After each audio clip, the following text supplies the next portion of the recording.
Hello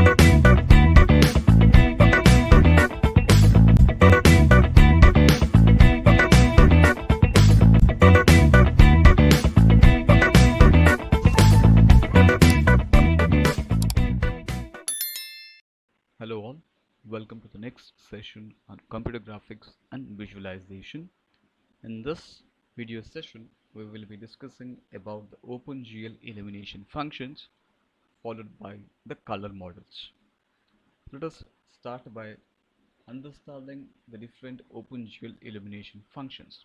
Let us first look into the OpenGL point light source function. As we have discussed earlier, so what is a point light source? A point light source is basically a simple light source which can be specified by a given position. So the properties of the point light source is we can have a position for the point light source, we can have a color intensity, okay, and it uniformly emits light equally or radially in all the directions. Now the functions for creating a light source, the name of the function is GL light.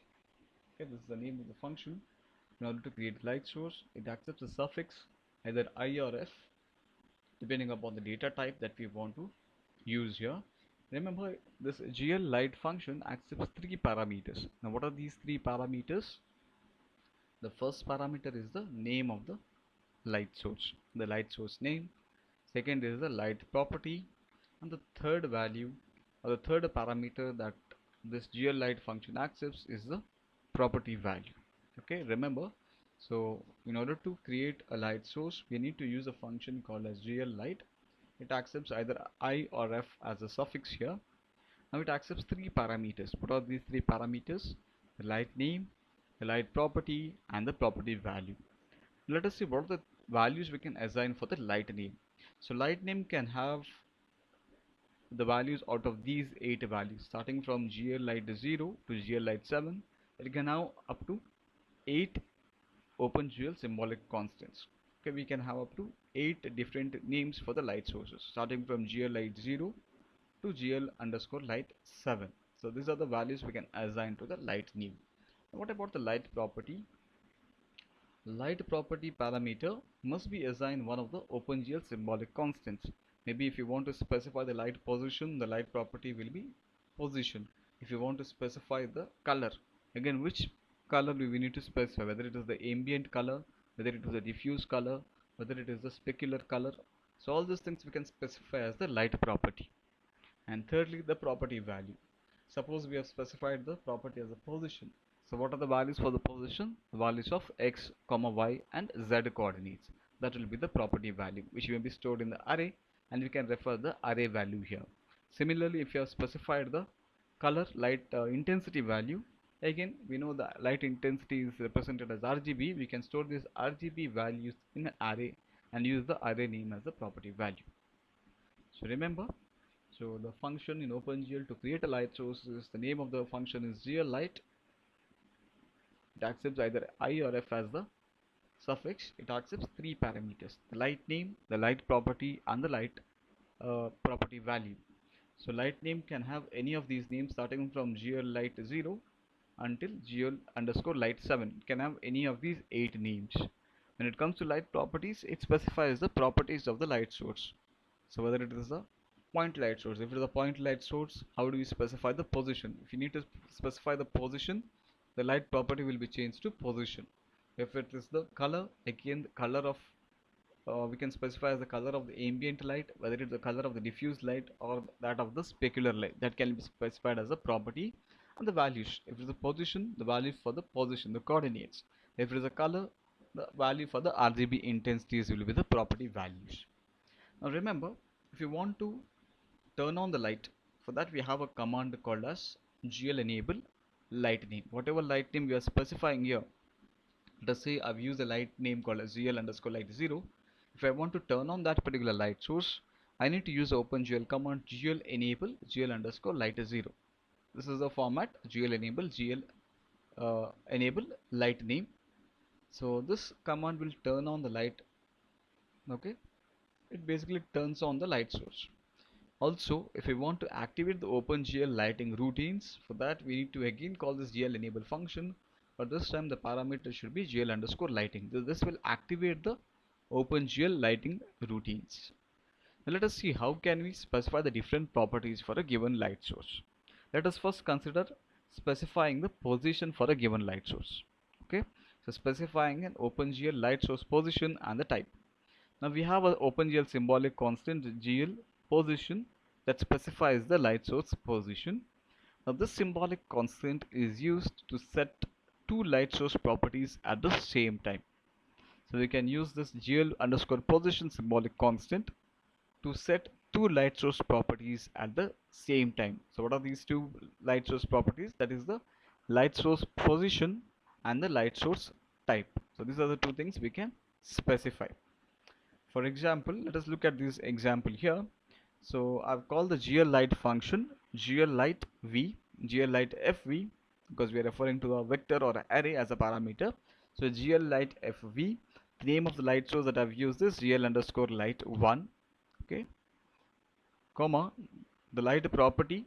So if you look at the previous example, the first parameter is the light name. I've assigned the light name as GL light underscore light 1.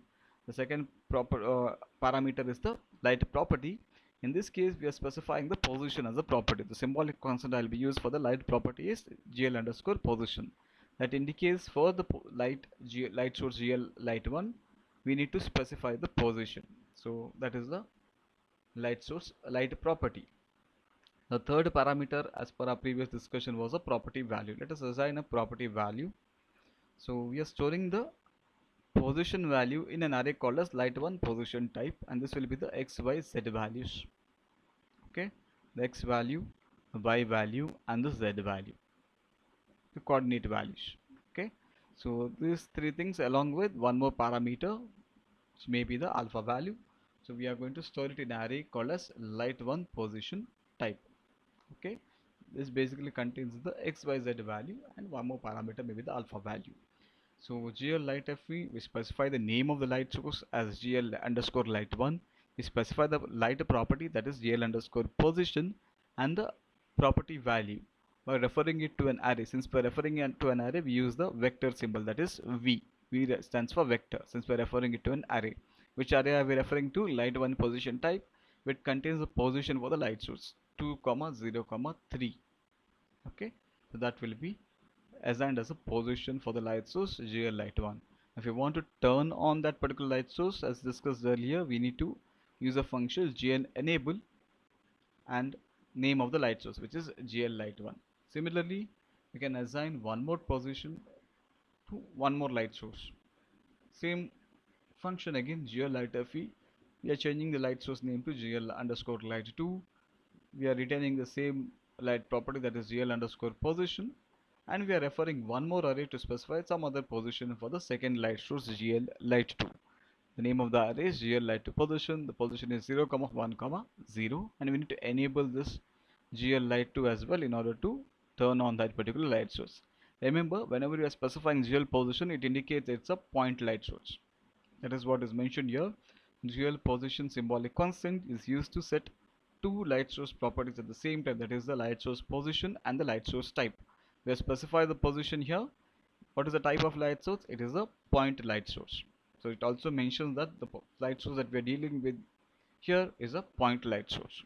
That is how we use the property GL underscore position, which is used to assign a position to a point light source. Now let us move on to the next property, where we try to understand how to specify the OpenGL light source colors, the intensity of the light sources.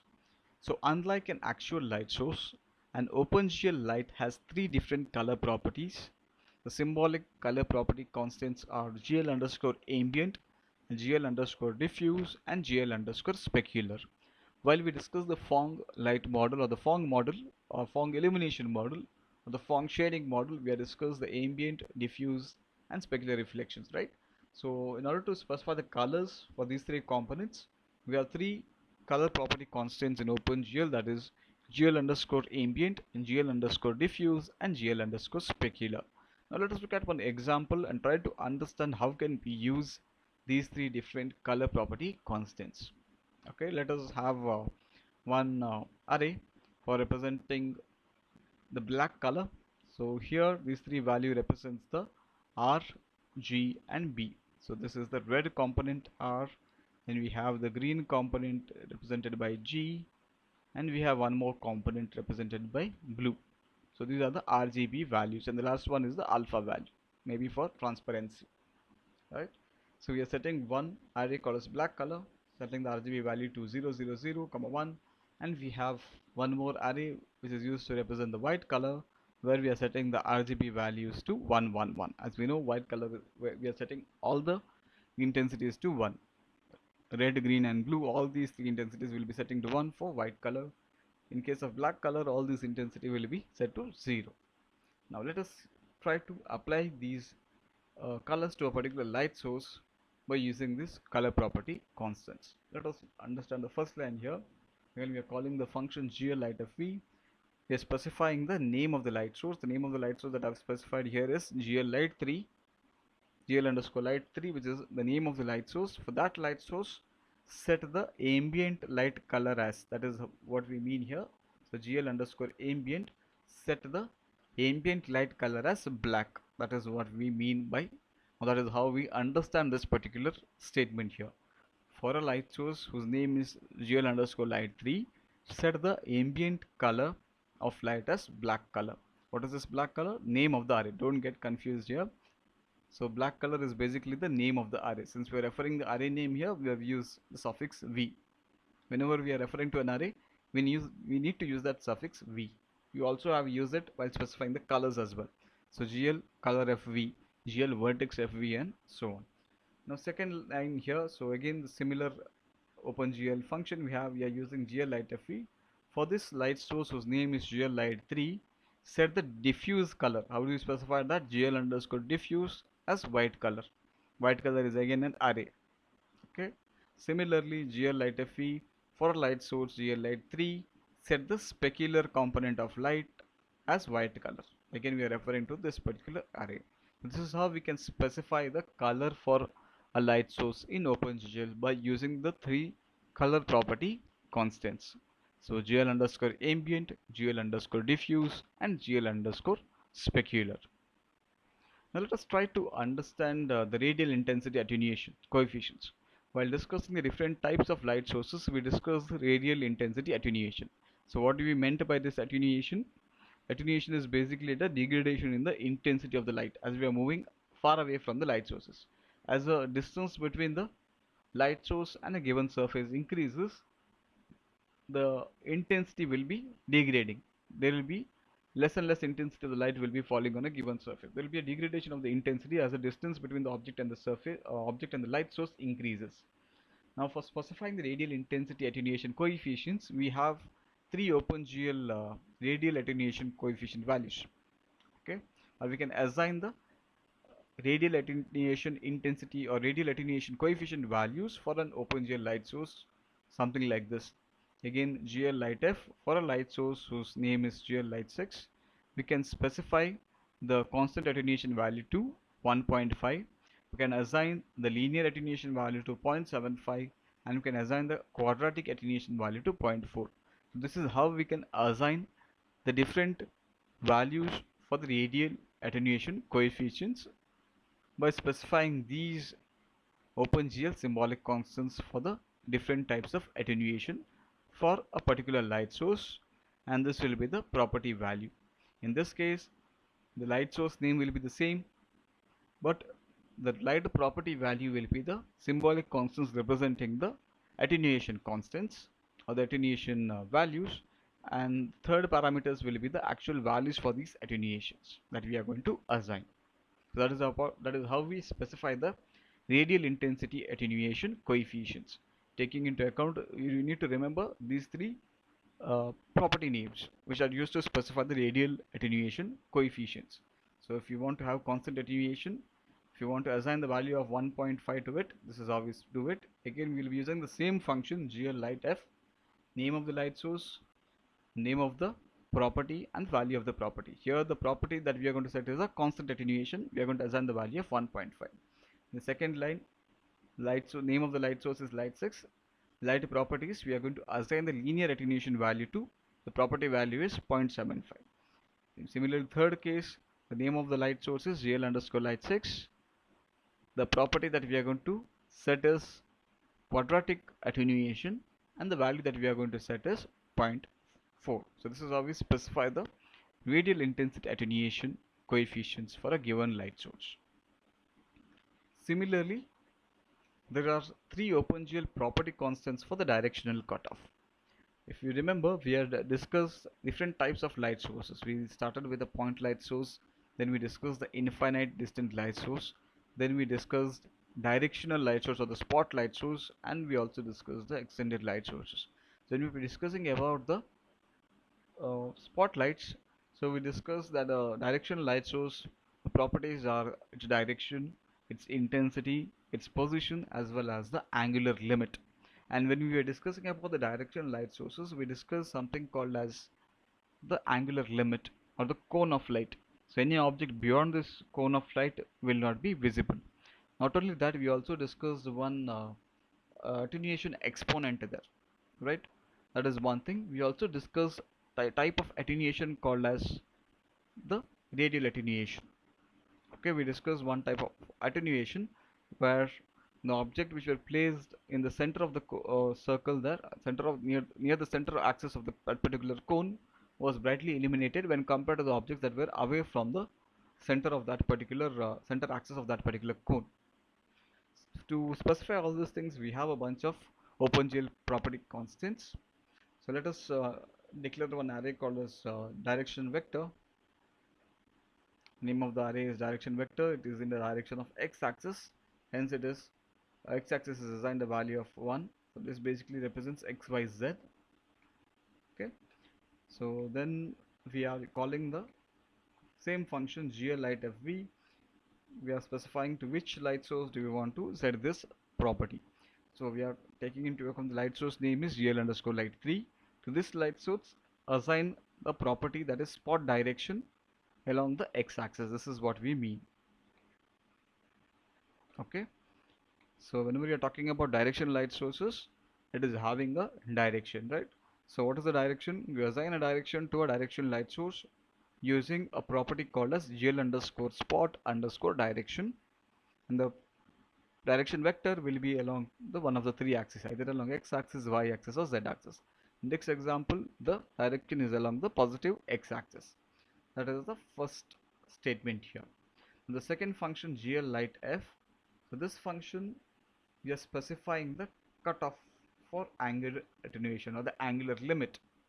Okay, the value for theta L, that is the angular limit. Remember, in case of directional light sources, we have that angular attenuation. We don't have that radial attenuation here.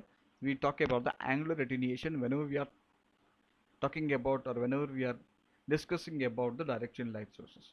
So if you want to specify the angular limit, so for that you have a property called as GL spot underscore cutoff. So for a light source named GL light 3, specify the property as GL underscore spot underscore cutoff.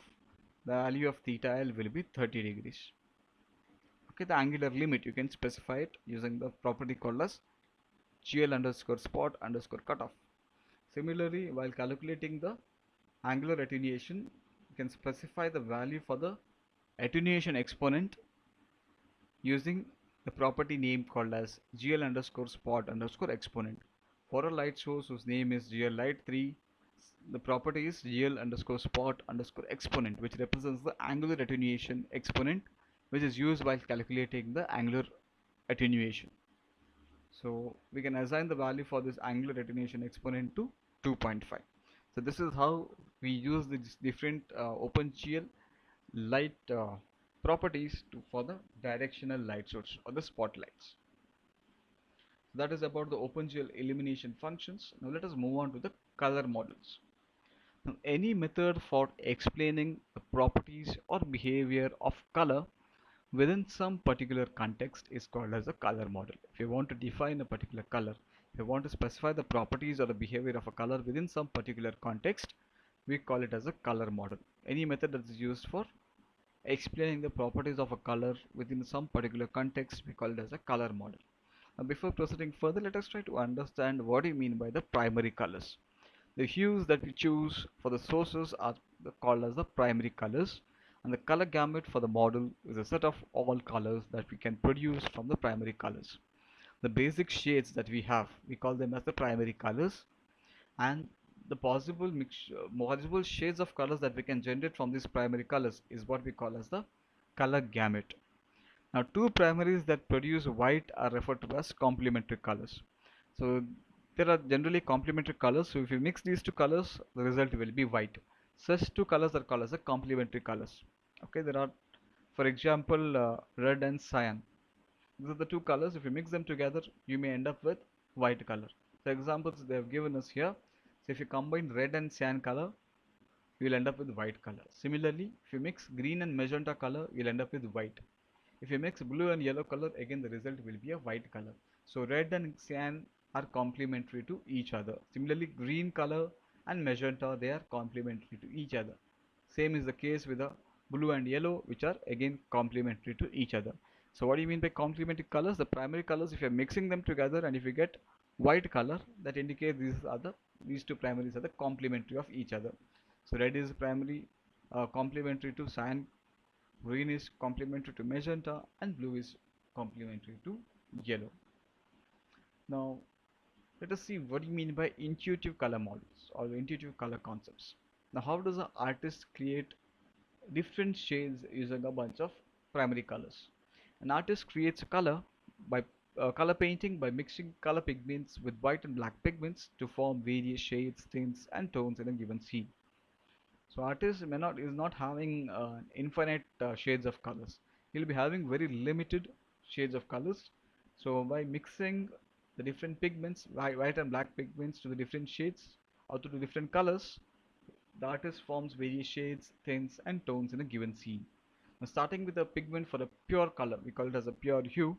The artist adds black pigment to produce different shades of that color. So if we let us say I have red color. If I want to get dark red, okay, I add black color to it. If I want to get light red, I add white color to it. Something similar to that. Similarly, if you have green, if you add more black to it, it becomes a darker shades of green. If you add more white color to it, it becomes lighter shades of green. That is how the artist plays with the different shades of the color. The tones of the color are produced by adding both white and black pigments. Let us look at the first very important color model that we have, that is called as the RGB color model. The name itself specifies RGB stands for the red, green, and blue color model. Now, according to the tri-stimulus theory of our vision, our eyes perceive color through the stimulation of three visual pigments in the cones of the retina. Okay, our human eye is capable of detecting only the three primary colors, that is the red, the green, and the blue. That is how a human eye is biologically designed. Okay, there are cones and rods behind the retina which are sensitive only to these three primary colors, red, green, and blue. This is what we call as a tri-stimulus theory of vision.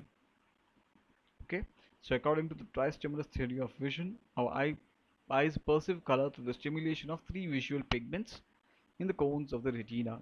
So one of the pigments is more sensitive to the light with a wavelength of about 630 nanometer, that is the red color. Another has a peak sensitivity of about 530 nanometer, which corresponds to the green color. And the third pigment is most receptive to the light with a wavelength of about 450 nanometer, which corresponds to the blue color. Now the three primary red, the green, and the blue, which is referred to as the RGB color model. So in the RGB color model, the three primary colors that we have is the red color, the green color, and the blue color. Combination or mixing these colors, we can generate any other possible colors.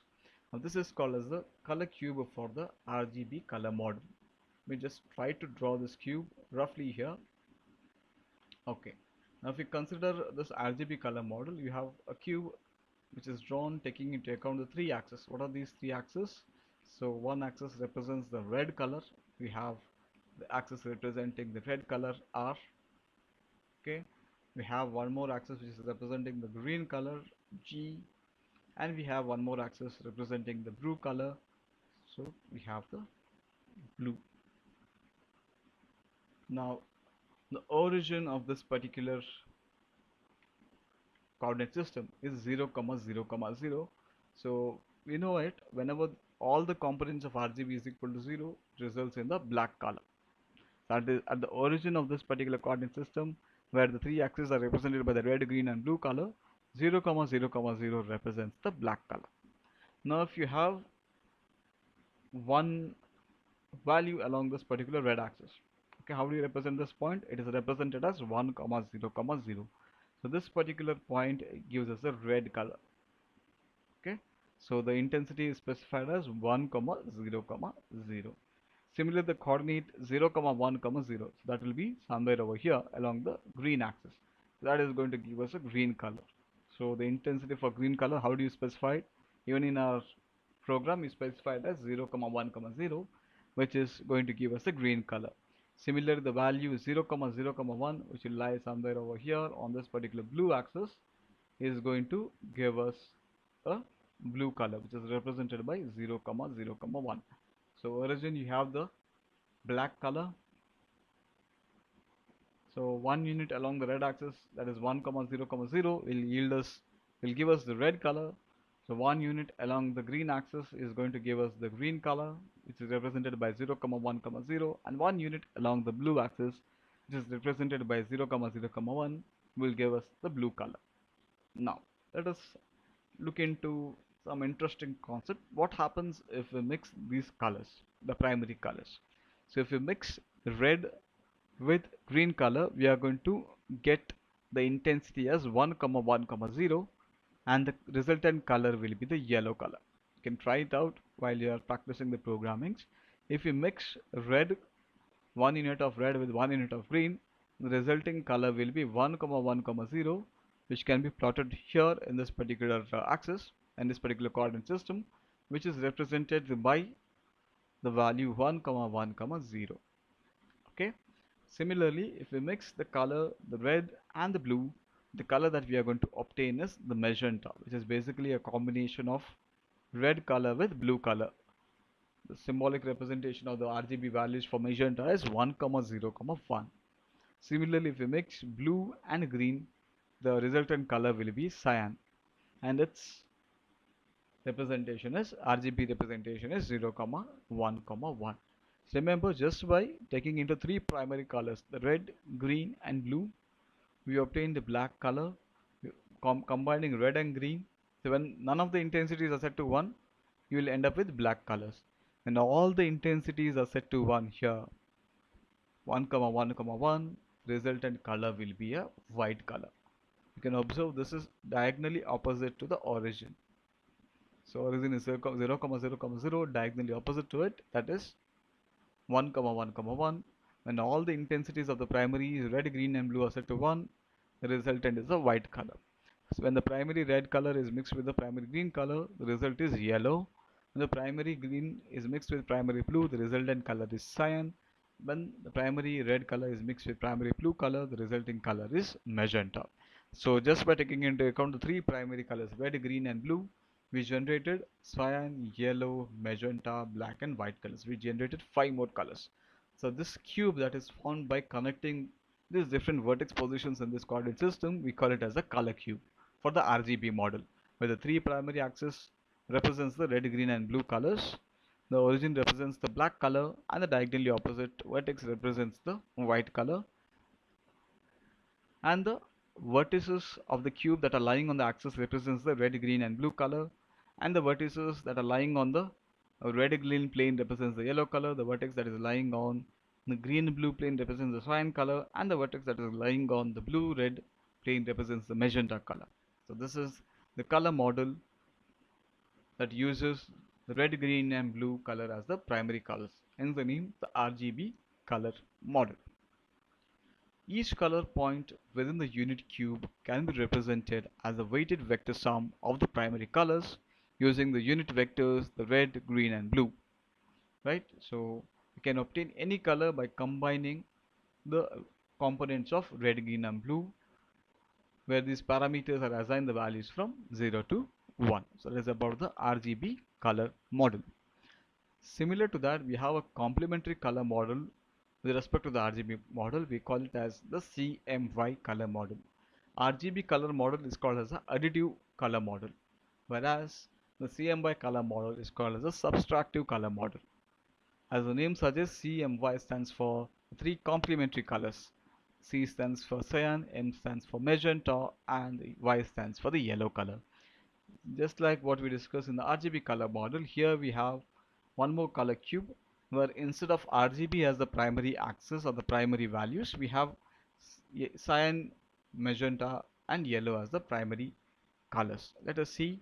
Here the origin is 0, 0, 0, which is basically the white. Isn't it surprising? So there the origin was 0, 0, 0, which was black, whereas here, since these are subtractive colors, so if you remove cyan, if you remove magenta, and if you remove yellow, if all the components are removed, the result will be white color. This is quite surprising. The origin will be 0, 0, 0, which will be white. The origin in this particular color cube will be white. That is a quite interesting fact to know. Similarly, here 1, 0, 0 represents the cyan color, right? This is 1, 0, 0. Similarly, if you want to represent green color, that is represented using the CMY values. What will this value be? This will be 0, 1, 0. Let's first try to identify the coordinates for the different primary colors, the three primary colors. So for magenta, we represent it as 0, 1, 0. Same holds true for the yellow, the third last primary. How do you represent it? Let us represent it as 0, 0, 1. 0, 0, 1. So we identified the origin as white. So cyan as was 1, 0, 0. Magenta as 0, 1, 0. And yellow as 0, 0, 1. It is called as a subtractive color model. Remember, the RGB color model is called as additive color model. Now, if you combine cyan and magenta, the result will be blue. So how do you represent blue color here? That is represented by 1, 1, 0.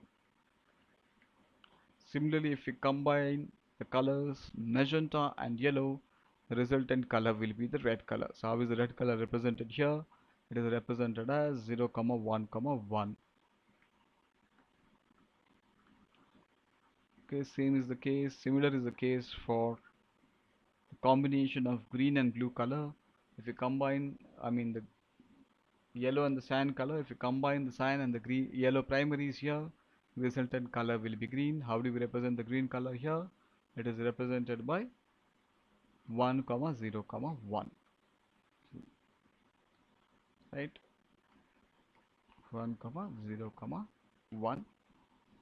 Similarly, the vertex here, which is 1, 1, 1, here it will be the black color, which was the reverse case in case of the RGB color model. There 1, 1, 1 represented the white color. Here 1, 1, 1 represents the black color. Hence it is called as a subtractive color model.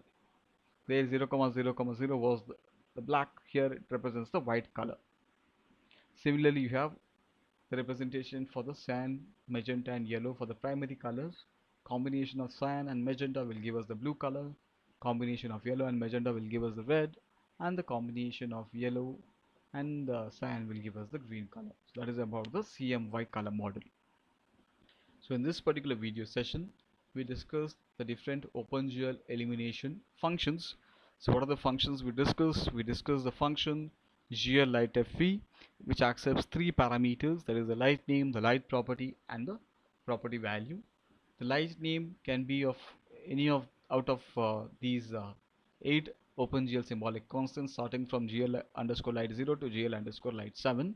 The light property can be any property of the light source, such as GL position, can be GL ambient, GL diffuse, GL specular. It can also be the attenuation constants for radial intensity attenuation. It can be also used to specify the direction for directional light sources. It can also be used to specify the angular limit for the directional light sources. It can also be used to specify the angular attenuation coefficient as well. So we also discussed the functions to enable the light or to turn on the light. The name of the function is GL enable. Parameter is the name of the light source, whatever we have specified as the first parameter to the GL light function. And to enable the lighting feature or the OpenGL lighting routines, to activate the OpenGL lighting routines, we need to invoke a function called as GL enable, and the parameter is GL lighting. So we discussed the GL position property, GL ambient, GL diffuse, and GL specular, OpenGL symbolic color property constants. We discussed the different property or the OpenGL symbolic constants for specifying the radial intensity attenuation coefficients, and for direction light source, the property that is used to specify the light direction is given as GL underscore spot underscore direction. So we discuss uh, one more property called as GL underscore spot underscore cutoff that is used to specify the angular limit for the cone of light for a given direction light source, as well as the angular attenuation exponent GL underscore spot underscore exponent. And after that, we discuss the color models. We discuss what do you mean by the primary colors, how does the artist create infinite number of colors by using basic color shades. We discuss what do you mean by RGB color model. We discussed briefly what do you mean by the tri-stimulus theory of vision. We discussed the RGB color cube, and at the end we discussed the CMY color cube, CMY color model. With this, let us conclude this video session. Thank you.